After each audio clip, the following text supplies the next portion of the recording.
Can your feet reach the clutch pedal? It's fine. Okay, now shift the gears from neutral to second. Oh, we're teaching her how to drive! Oh, yes! I know. Okay, now do as you will. Okay. She stretched out with all her might to step on the clutch and grasped at the steering wheel with concentration. I leaned forward in my seat, instructing her as best I could. Good, now gently let up on the clutch. Okay. And then, all nervous, she... Whoa! Just as I'd expected, the engine started to knock horribly. Okay, next time, let up on the clutch a little more gently. Okay. She did say this confidently enough, but she really didn't have any skill at all. Guys, learning to drive a manual is a pain. You can't just press go, you can't just put it in drive and go. You have to...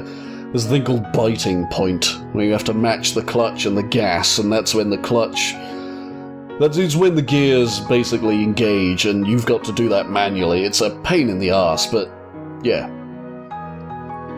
She was trying so hard that she was even pursing her lips, but I couldn't help but feel that it was really charming, because usually she had no expression at all on her face. Hey, you almost look like you're hungover. I know. The silver coupe, now quite noisy courtesy of the crack in its muffler, almost like a song of lamentation arising from the beach that had no one in it. Around when the sunset had faded away into nightfall, around when the sea breeze had changed into a land breeze, before we knew it, the enormous moon had risen in the night sky. Looks like you've more or less gotten the hang of it. Yeah. Along with this reply, she smoothly shifted into third gear. Her foot on the clutch was smooth and sure, and she had free run of the entire narrow sandy beach. If you can do this, then you'd probably be able to get a license even without going to driver's school. Really? Well, take what I say with a grain of salt. After all, I'm not a certified instructor or anything. It wasn't as if we were planning on getting her a license at this late hour. We both knew that. We had a map, we had our meds, and though I had a broken muffler, we had this silver coupe. But we had no time. We had no future. And because I knew this, it was all the more painful to me. Well then, I'll give you mine instead. Saying this, I took out my own license from my pocket. This was the license I thought I'd never use, the proof of a normal world that I thought I'd already lost. Here, as a substitute for your license. Even if I take it, it seems that I won't have the time to use it. I'll go ahead and take it. After all, I'm in the same boat. 7F, which no one had ever left alive. High ceilings, windows that only opened 15 centimeters, white ID bracelets. The third time was the end. She was on her second time, I was on my first. So here, congratulations, you are a license holder. Okay. Thank you. With a tiny bow, she received the license from me. Now she was a certified driver as well. She could drive any car she wanted and go anywhere, not just on a coupe, but on a sedan or even on a convertible. I was sure that a girl like her could find places to love no matter where she went. Oh. This game is going to break me. Okay, let's keep going. After we'd driven around for a bit more, we arrived at our destination, the place where the Narcissus bloomed. This was supposed to be a tourist attraction, but whether it was because it was so distant or whether it was because it was night, there was no one around. And underneath the pitch-black curtain of night, we were waiting in the car for dawn to come. Say, shouldn't we turn on a light?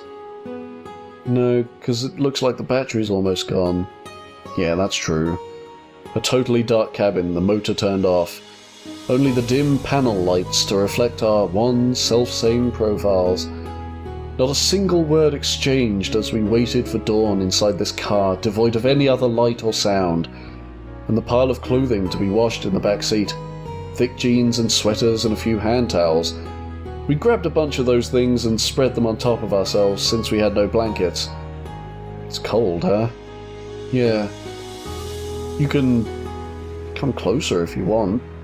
What? It's okay, so come on over. I looked at her shivering in the passenger seat and offered her my empty lap. It'll probably be warmer this way. Not really. I'm fine. She was shivering even as she said this. Our breaths were frosting. She was obviously bluffing. Or is it, you want me to come over because you're cold? Well, that's fine too. Very well then. She squirmed over to where I was and then diffidently curled up on my lap. See, it's a little warmer this way, right? Yeah. The windshield frosting over from the cold outside air. We could now see nothing past its white, icy overlay. But it would be dawn soon enough, and when the time came, we'd see the white flowers spreading to one side of us. Gradually, night gave way to dawn. The rising sun rendered the sky purple and then white, and along with the dawn, so many white flowers spread themselves out before us. Radiant whites and yellows appearing where there had only been darkness before. Before we knew it, we'd come out of the car and was staring at the scenery. It's incredible. Yeah. A countless number of narcissi spreading out as far as the eye could see. The virgin white of the flowers amplified by the morning dew, descending like a carpet that led into the ocean itself, and in the midst, our exchange of words, our breaths frosting white in the chilly air. We'd come a long way since that day we saw these same flowers on that boring TV. We'd come all this way, despite the fact that we'd had no plan or destination. These are exactly the ones. How nice, huh? Yeah. Identical to the very last. Then that's great. I didn't really know what the distinction was, but those absolutely beautiful flowers on that TV that day, when compared to those, the ones before our eyes weren't as big or as well-shaped, but they were alive, here and now in this place. They're beautiful. Unclear, boring, ordinary, but a cold and unrelenting reality that answered to no one. In this world so filled with things that could not be seen, in this world so filled with things that could not be touched, here and now, right before my eyes, there lived something that I could see and touch. And right here as well, the shards of all things unseeable were scattered everywhere.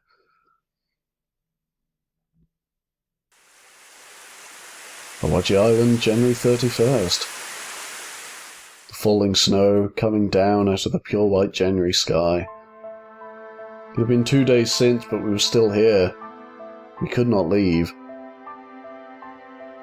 Hey, you okay? Yeah, probably. Her condition was rapidly worsening.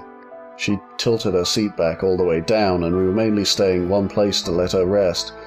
She'd taken her medications, but they'd had no effect, and her condition did not improve one whit. But we were inhabitants of 7F.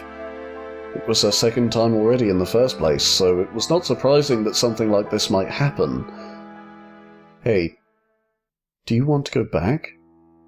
Do you?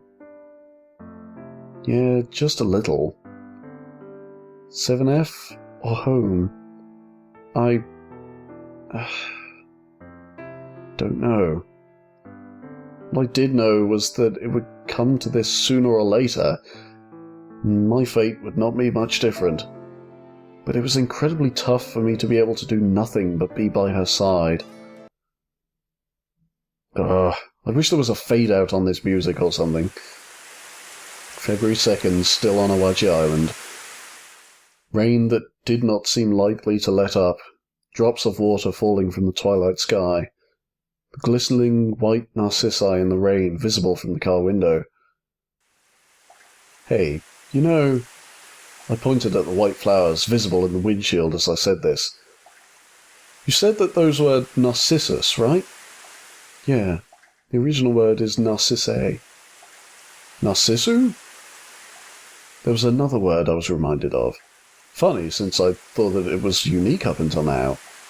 You mean as in narcissist?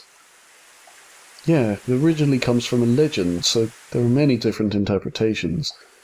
And she slowly began telling me the story as I looked and listened in admiration.